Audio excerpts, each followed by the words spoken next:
आज हम आप लोगों को अस्थि और उपास्थि में अंतर बताएंगे, अर्थात differences between bone and cartilage के बारे में बात करेंगे। तो पूरी जानकारी के लिए मेरा पूरा वीडियो लास्ट तक देखिए। चलिए शुरू करते हैं। पहला अंतर है, अस्थियां कठोर व सुदृढ़ संयोजी ऊतक होती हैं। यानी जो अस्थियां हैं, जो बोन हैं, ये संयोजी ऊतक होते हैं, कनेक्टिव टिश्यू होते हैं। और कैसे होते हैं? कठोर और सुदृढ़। आपको बता दें, जो अस्थि है इसे हड्डी भी कहा जाता है, अस्थि को हड्डी भी कहते हैं। और हड्डियां होती हैं ठोस, कठोर और किस चीज की बनी होती हैं? संयोजी ऊतक की बनी होती हैं या कनेक्टिव टिश्यू की बनी होती हैं। और हमारे शरीर में सभी बड़ी हड्डियां जो हैं ये अस्थियां कहलाती हैं या बोन्स कहलाती हैं। जबकि जो उपास्थियां हैं अथवा कार्टिलेज हैं ये अपेक्षाकृत मुलायम व लचीली होती हैं। यानी जो कार्टिलेज हैं, जो उपास्थि है, ये मुलायम होती है अपेक्षाकृत, उसकी तुलना में मुलायम और लचीली होती है। यानी कार्टिलेज अथवा उपास्थियां कोमल होती हैं और लचीली होती हैं। या कह लीजिए कि हमारे शरीर की छोटी वाली जो हड्डियां हैं, महीन वाली जो हड्डियां हैं, पतली वाली जो हड्डियां हैं, उन्हें ही उपास्थियां कहा जाता है। फिर आते हैं अगले अंतर पर।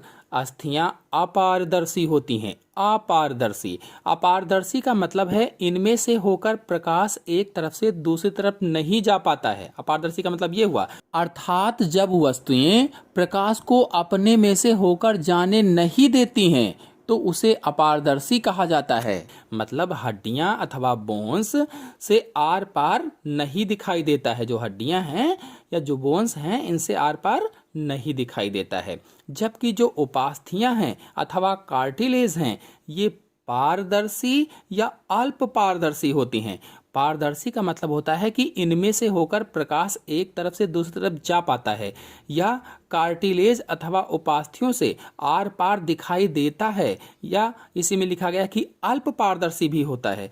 अल्प पारदर्शी यानी कुछ ऐसी अस्थियां होती हैं, कुछ ऐसी कार्टिलेज होते हैं जो अल्प पारदर्शी होते हैं। मतलब थोड़ा बहुत धुंधला सा उसमें दिखाई देता है, पूरी तरह से दिखाई नहीं देता, लेकिन कुछ ऐसे होते हैं जो बिल्कुल पारदर्शी होते हैं। फिर अगला अंतर है, अस्थि अथवा बोन का मैट्रिक्स ओसीन का बना होता है। यानी इनका जो मैट्रिक्स होता है वो ओसीन का बना होता है। मतलब जो हड्डियां होती हैं अथवा जो बोन होती हैं उनके अंदर ओसीन नामक प्रोटीन पाई जाती है। इसीलिए कहा गया है कि अस्थि का मैट्रिक्स एक लचीली ओसीन नामक प्रोटीन का बना होता है, क्योंकि उसके अंदर ओसीन नामक प्रोटीन पाई जाती है।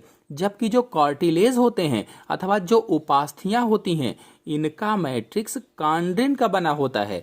मतलब कार्टिलेज के अंदर लचीला, पारदर्शी, जेली जैसा पदार्थ भरा रहता है।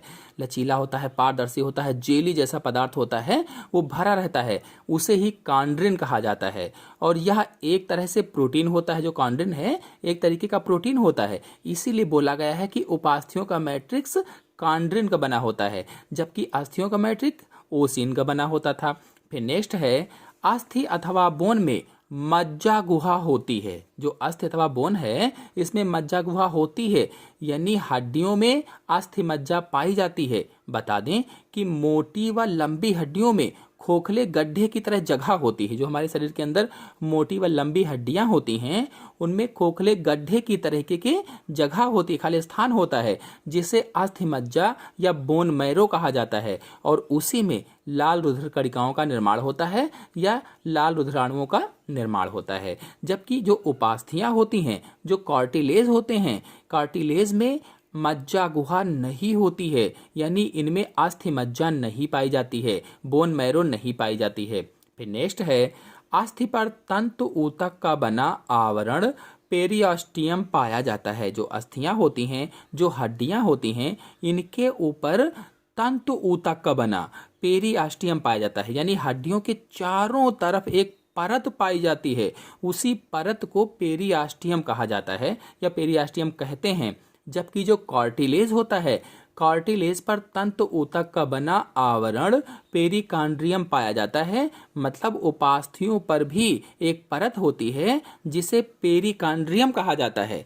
कुल मिलाकर कहने का मतलब यह हुआ कि अस्थियों पर आवरण पेरिओस्टियम होता है, उपास्थियों पर या कार्टिलेज पर आवरण पेरिकांड्रियम होता है। फिर नेक्स्ट अंतर है, अस्थियों अथवा बोन की कोशिकाएं विभाजित नहीं होती हैं, अर्थात इनमें विभाजन की क्षमता नहीं होती है।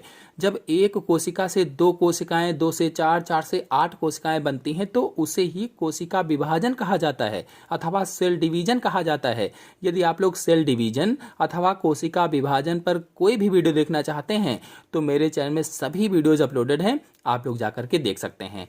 अब जो उपास्थियां होती हैं अथवा जो कार्टिलेज होते हैं, इनकी कोशिकाओं में विभाजन की क्षमता होती है, मतलब कार्टिलेज में सेल डिवीजन की पावर होती है, लेकिन जो बोन होती हैं इसमें सेल डिवीजन की क्षमता नहीं होती है, कोशिका विभाजन की क्षमता नहीं होती है। फिर नेक्स्ट है, अस्थि अथवा बोन की कोशिकाएं अनियमित आकार की होती हैं। जो अस्थियां होती हैं, जो हड्डियां होती हैं, इनकी कोशिकाएं अनियमित आकार की होती हैं अथवा जो सेल्स होती हैं उनका कोई आकार निश्चित नहीं होता है, अनियमित होता है। जो उपास्थियां होती हैं या जो कार्टिलेज होते हैं, इनकी कोशिकाएं अर्धगोलाकार होती हैं, यानी कि इनमें जो होता है वो नियमित होता है, अर्धगोलाकार होता है। फिर नेक्स्ट है, अस्थि अथवा बोन में कैल्शियम कार्बोनेट, कैल्शियम फास्फेट और मैग्नीशियम फास्फेट के लवण जमा होते हैं। जो अस्थि अथवा बोन है, जो हड्डी हैं, इन हड्डियों में कैल्शियम कार्बोनेट, कैल्शियम फास्फेट और मैग्नीशियम फास्फेट के लवण जमा होते हैं, खनिज जमा होते हैं। कौन कौन से? कैल्शियम कार्बोनेट, कैल्शियम फास्फेट और मैग्नीशियम फास्फेट के। किसमें? अस्थियों में या बोन में या कह लीजिए कि हड्डियों में। जबकि जो उपास्थियां होती हैं अथवा जो कार्टिलेज होते हैं, इनमें कैल्शियम कार्बोनेट के लवण जमा होते हैं बस, यानी इसमें केवल कैल्शियम कार्बोनेट के, जबकि अस्थियों में 3 चीजों के मैंने बताया, कैल्शियम कार्बोनेट, कैल्शियम फास्फेट और मैग्नीशियम फास्फेट के लवण जमा होते हैं। फिर अगला अंतर है, जो अस्थियां हैं, जो हड्डियां हैं, इनमें रुधिर वाहिनियां मैट्रिक्स में हैवर्सियन कैनाल के अंदर होती हैं। जो हड्डियां होती हैं, जो बोन्स होती हैं, इनमें जो रुधिर वाहिनियां होती हैं, ब्लड वेसल्स होती हैं, ये मैट्रिक्स में हैवर्सियन कैनाल के अंदर पाई जाती हैं। जबकि जो उपास्थियां होती हैं, जो कार्टिलेज होते हैं, इसमें रुधिर वाहिनियां जो होती हैं वे पेरिकांड्रियम में पाई जाती हैं, यानी पेरिकांड्रियम में रुधिर कोशिकाएं होती हैं उपास्थ में। जबकि अस्थ में किसने बताया? मैट्रिक्स में हैवर्सियन कैनाल के अंदर होती हैं। फिर अगला अंतर है, अस्थियों में ऑस्टियोसाइट्स मैट्रिक्स में कतारों में लगे होते हैं और लैमेली बनाते हैं। जो अस्थियां होती हैं, जो बोन्स होती हैं, इसमें ऑस्टियोसाइट्स मैट्रिक्स में कतारों में, लाइन में लगे होते हैं और लैमेली बनाते हैं। जबकि जो उपास्थियां होती हैं, जो कार्टिलेज होते हैं, इसमें कॉन्ड्रोसाइट्स मैट्रिक्स में बिखरे रहते हैं, बिखरे हुए, और लैकुना में बंद रहते हैं। यानी उपास्थियों में कॉन्ड्रोसाइट्स होते हैं और मैट्रिक्स में बिखरे हुए पाए जाते हैं, बंद किसके अंतर्गत रहते हैं? लैकुना में बंद रहते हैं।